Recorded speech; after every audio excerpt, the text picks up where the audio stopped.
it keeps not being spring, which is such a pain in the ass. Maybe we should come closer just so it can hear us and don't leave, do that. Yeah, leave that open. You might have to tell me that question again. All right. Okay, so wait, and then press this one to record? Okay. It should be. Oh, it's recording. This morning I saw this painted.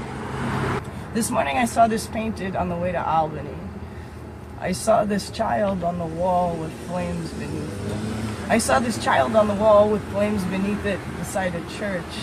I wonder what that means. The church burning the child, or the child burning the church, or the church on fire in the church to sell someone a child, to tell someone a child is burning. I don't know what it means.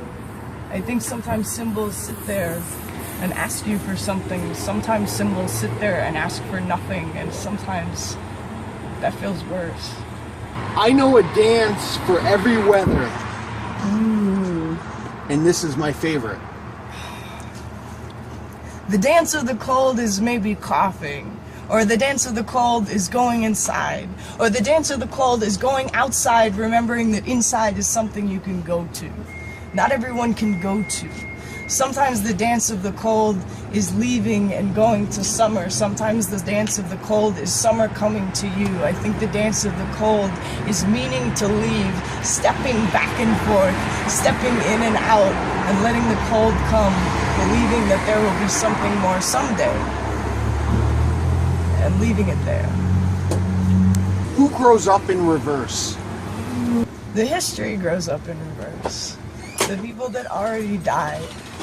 The people that already did something, and then we take them, put them on pedestals, and look at them around, all of us crowded, smoking our cigarettes, all of us shaping their faces out of stone. I heard someone put Edward Snowden on the top of a pedestal in New York City. I wonder what Edward Snowden thinks of that. He never thinks of that. I wonder what happens when most Americans don't even know who he is or what his name means. The dance of the past is coming out into the cold and hoping that summer comes to it. I think those living backwards probably wish that forwards was something that still was there. I think those living backwards probably don't care what we thought of them, but hope that what they did when they were there was something they did not. Forwards, though. Who stands down? The cockroaches probably stand down. The cockroaches in my house in Florida, they always stood down and then they flew, which is fucking crazy. Because when you've got something that scares you enough that it can smush itself into a tiny centimeters wide thing and then freak the shit out of you in your bedroom and then fly. That's the thing that stands down and doesn't need to stand up. You can stand up all you want and can still creep your eyes out. Let them fall on the ground and then creep on them. Oh, yeah, I'm sorry. Are we interrupting the interview? No, it's part of it? This is part of it now. Part of it. Yeah. Hold on. It should just get real? It should just got real. Like This is the real world. Like real? like Tony Gold for cheating. What's your best Thank you so much for coming out. Oh, thank you my for best being question. Thank you for being in Albany. What's your name? What's an American clown? Oh, That is a good question. yeah. All right, come on. Alright, so I figured clowns are probably supposed to make happy out of something you couldn't quite put your finger on, right? Probably supposed to make happy out of dirt.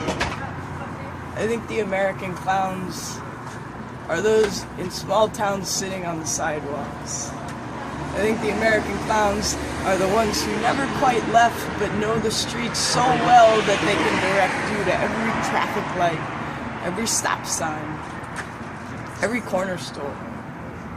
I think the American clowns are the ones that can tell you the silly thing about the corner store is that they don't sell baking soda because no one's baking and no one knows what baking soda is for. I don't. Actually, probably people do. I think the American clowns are the ones that never quite guessed that they would still be there. But isn't it funny that they are? How does anyone turn themselves inside out without a knife? I think the best way to turn yourself inside out is to think of what your parents meant to be, and then think of what their parents meant to be, and then think of what their parents meant to be, and then think of amino acids who meant to be proteins, and the fact that they actually did it.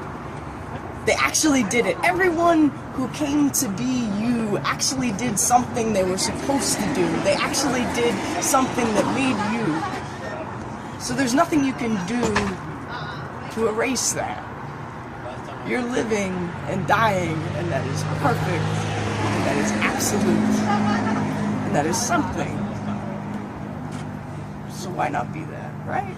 Algebra means balance in Arabic, and this is the shape of forever. My friend Khalid, so he's Palestinian, right? So he speaks Arabic. He told me one time that the more languages you speak, the more human you are. And I speak English. English is the language of never knowing what you need to know. It's the language of everyone fitting into what you ask them to. It's the language of the privilege of being known. And I am sitting here listening to my mother's German, not understanding a piece of it. The shape of forever is something spoken in many languages, many shapes understood in different ways. Algebra means balance in Arabic, and I am unbalanced because I have never understood Arabic or anything other than this language that has known me, and every language that has known me, and I am asking to know something else, at least something else. I've got to try harder though.